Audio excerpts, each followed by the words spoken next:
UGWUMBA. Mgbe gọọmenti etiti wepụtara atụmatụ ịrụ ụzọ a sitere n'Orlu wee banye Ọsụ si aga Nnewi nakwa Ọnịsha, ndị obodo tiri haleluya.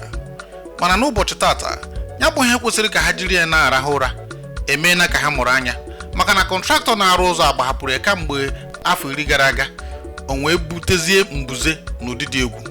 Ozu mmadụ 3 atọgbọrọ na n'ebe a. Onye ọbụla ga-ekwu ekwuona, mana onye ọbụla ọnụ na-adịghị eru n'okwu bụ oge ka ọ na-egbu n'obodo anyị bụ Nigeria. Ya mere biko ọ bụrụ na ị nweta ihe vidiyo a, biko tụsaa ya ka mara ka ọ ga-eru ndị kwesịrị ime aka ka e nyere obodo aka. Ọnụrụbe nwanne agbakwa n'ọsọ ya ka anyị na-ekwu na Igbo. Mgbasoro anyị ka ikiri ya bụ vidiyo.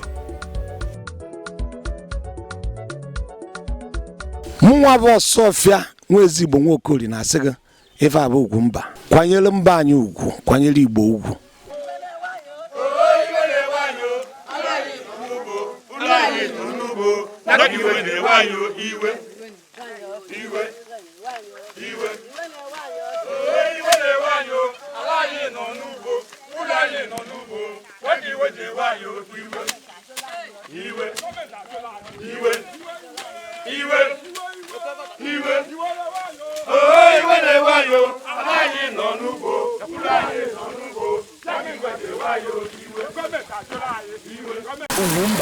Aha nwo Chief Basil Maduka ugwu nyere onye ọsọ nke mbụ na Obibi Ochasi. Ndị mụ na ha so ndị ụmụ eze ala Obibi Ochasi. Nke gafere iwe maka iwe eweela anyị ọtụtụ oge. Ile anya ị ga-ahụ ụzọ ndị gọọmenti nyere contract to ndị NDDC. Ha na-arụ ụzọ ahụ almost 4 posts ha emenye abandon. From that 4 posts ka ị na-ahụ ihe ugbu a erosion ka na-akpọ ugbo ji busiri ụlọ anyị ma farmland anyị.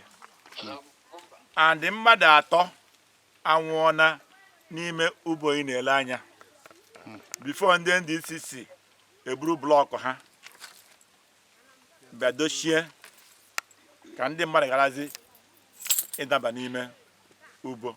Ya wụ na ndị NDDC ma maka ihe ha ma about it. Nke ha jiri were blọkụ ha edere NDDC bịa dochie n'ụzọ ahụ blọkụ 3 ndị ndukwu. Kemgbe ahụ anyị enwe ndị na-ekwuru anyị.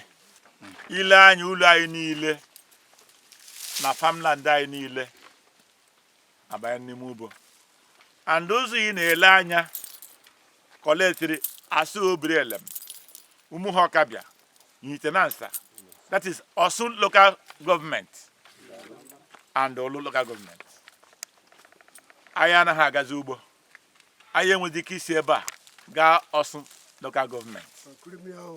kemgbe o mere Ihe ekwu eruole 10 years. o bidoro mewe.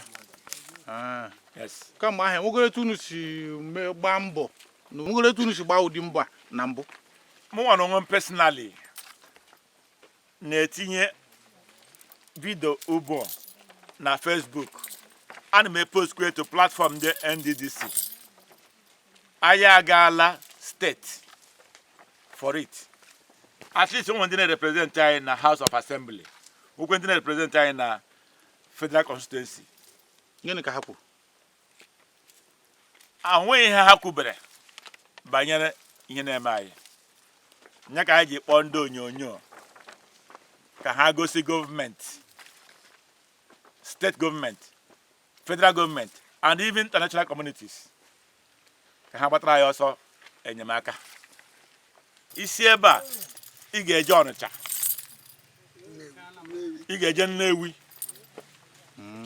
mana ugbo ekebiele mmekọrịta island ahụ.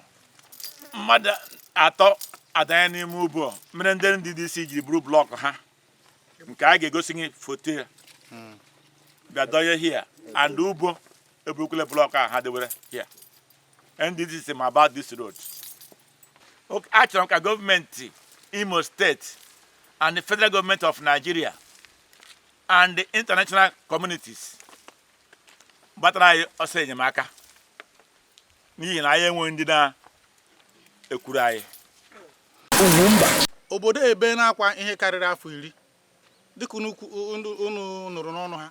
O tee na ebidoro na-ekwu ya bụ ma nke rugoro 10 afọ 4 gọọmenti chọcha ihe a ga-eme wee bụrụ ịbịa kụrụ ha mkpụrụ osisi. Mana ọ bụrụ na mmanụ dị ebe a ga-arụzi ozugbo. Ọ bụrụ na e nwere ihe ọbụla afụrụ ebe a bụ ihe a na-enweta n'ime ana, a ga-enweta ya ozugbo buru ego ebe gaa na Abuja. Ya bụ na o ruo na mgbe ndị Igbo niile ga-atinye ọnụ, nke a bụ ụzọ nke ine anya n'ihu onye ọbụla a ga-akpọ afa egwu ada atụ afọ buru ụzọ. So onye ọbụla bụ nwa afọ Igbo aka ya dị n'ihe a mata na ọ ga-awa gị n'afa na mbọsị ọ ga-eru akpọ afa na aka gị dị n'ihe mere ndị obodo a ji na-ebe akwa. Mmadụ ịtọ anwụọna, ụlọ ndị na-enweghị ka ọha ha nwere ike ịrụchata. Onye ọbụla kiriri vidiyo a ga-ama na ya bụ ihe ọ bụghị tata ka o bidoro, ka merikwa na-agbago. Ya bụ na o megide etu a asị na obodo a anọghịzikwa. Ọ bụghị na anya ka ya pụrụ, kama na a na-ekwu ndị nke na-achụ anyị n'ime ọhịa, na-ekwukwe nke mbuze butere na nke anyị ji aka anyị metụrụ onwe anyị. Ya bụ na ya bụ ihe bụ ajọ ihe. Wee na-arịọ ndị Igbo biko, ọ bụrụ na ị nweta ozi ebe ọbụla tụsa ya, make sure na o ruru n'aka ndị o kwesịrị iru, ka ihere mee ndị ọ ga-eme. Gịwa bụ onye nwere sọsọ 100 naira data, inwe ike share meseji share ya, maka na osu imi osu anya. Ọ bụrụ na ọ gafee nke akata, nwere ike nwere nke dị na bụ na ị ga-achọkọ ndị ọzọ nyere gị aka. Ya biko tụsa ozi a mgbe ọ ga-eru ha aka arụ ụzọ a, anyị niile ga-ekwe haleluya. Opurobios Igwe Ejenga.